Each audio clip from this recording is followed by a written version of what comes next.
In unscripted media, cast members are the product, beholden to the network for their relevance and paychecks. But occasionally, a participant identifies structural weaknesses in the reality TV contract and builds an institutional defense that makes them essentially unfireable. For early seasons of Bravo's Southern Charm, Craig Conover occupied the lowest status position on the board. He was a law school dropout who slept in, struggled with his career, and served as the primary target for public ridicule. Those competitors, like the generational wealth-backed Shep Rose, brought an aristocratic confidence to the screen. They framed themselves as the successful adults, consistently using Craig's perceived lack of ambition to highlight their own social superiority. But the constant lectures backfired. Instead of attempting to match their generational wealth on their terms, Craig absorbed the on-screen attacks and used them to build a monopoly on audience empathy. He developed a core defense mechanism known as empathetic moral immunity. Every time a legacy cast member belittled his lifestyle or his domestic sewing hobby, viewers rallied to his side. The more the cast marginalized him, the more the audience shielded him from criticism. This correlation defined his survival. As on-screen humiliation increased, audience validation spiked in absolute lockstep. This validation provided a direct bridge to commercial viability, as fans who defended his dignity became the primary consumer base for his retail launches. He engineered a dedicated economy out of audience sentiment, converting the narrative of the targeted outcast into the foundation of a scalable business. That economy crystallized in 2019 with the launch of Sewing Down South. A sewing hobby once used to mock him on camera became a highly structured e-commerce brand selling pillows and lifestyle accessories. To insulate the operation from supply chain risks, he brought in business partners Jerry Castellano and Amanda Latifi. Together, they built a regional Carolina supply chain, utilizing 8 distinct family-owned businesses to cut, print, and sew the products locally. By 2021, the brand expanded into a retail flagship on Charleston's historic King Street. The location was designed specifically to generate organic social media marketing, anchoring the brand in physical reality rather than just a digital storefront. Physical retail flagships create independent revenue. When these external streams surpass a television salary, the network loses its primary control mechanism, financial dependence. He then diversified his holdings further.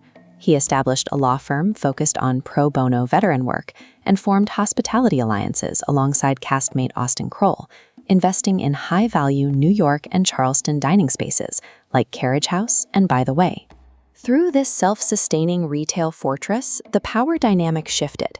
The network now relies on his tangible businesses to anchor its regional programming, rather than Craig relying on the show for survival. His expansion extended far beyond Charleston.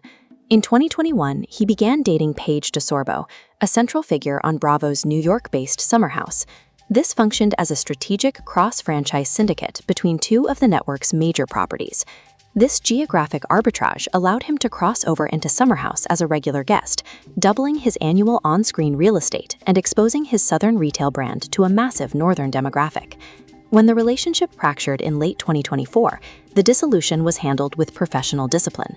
Instead of a messy, on-camera collapse, the separation was managed through calculated podcast releases and social media silence.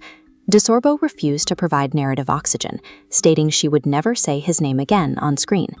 Craig immediately aligned himself with influencer Natalie Buffett, effectively blocking producers from exploiting traditional relationship collapse metrics.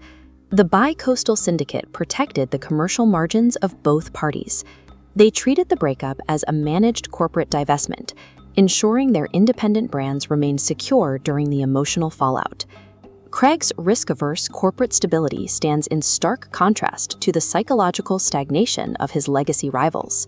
While Craig secures national retail partnerships with companies like HomeGoods and Belk, stars like Shep Rose remain trapped in repetitive loops of bad behavior and public incidents. Audiences watch the same regressive narrative play out season after season.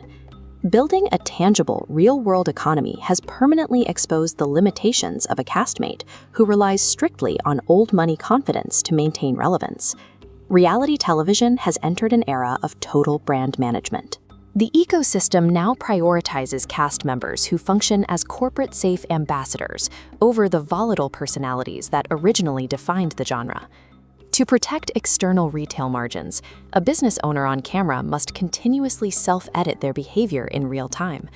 Volatile actions on screen now threaten real-world employees, leases, and distribution contracts. The network ecosystem actively rewards this shift towards stability. Manicured personas and therapy-focused communication strategies ensure continued audience favor, moving the genre away from the organic friction it was built upon. By securing his financial independence and building a rigorous legal perimeter, Craig Conover achieved total professional immunity. But that security came at a cost: the permanent sterilization of the raw, unpredictable friction that made his show worth watching in the first place.